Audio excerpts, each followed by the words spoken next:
नमस्कार, मी Kiran Palkar. Crime diary news channel मध्ये आपले स्वागत आहे.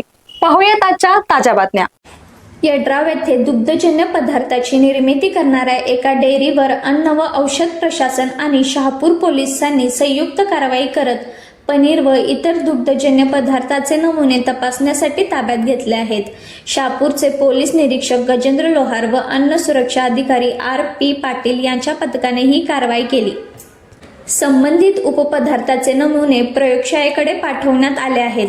यांचा अहवाल आल्यानंतरच याबाबत कारवाई होईल असे सूत्रांकडून सांगण्यात आले आहेत.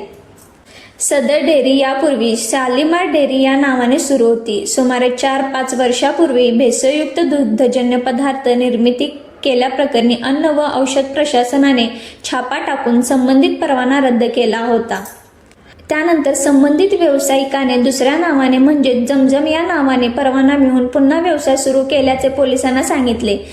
दुग्धजन्य पदार्थांमध्ये भेसळ करून नागरिकांच्या जीवाशी खेळणाऱ्या दोषीला पाठीमागे घालण्याऐवजी त्याच्यावर कठोर कारवाई करून ग्राहकांचे आरोग्य सुरक्षित ठेवावे अशी मागणी आता जोर धरू लागली आहे.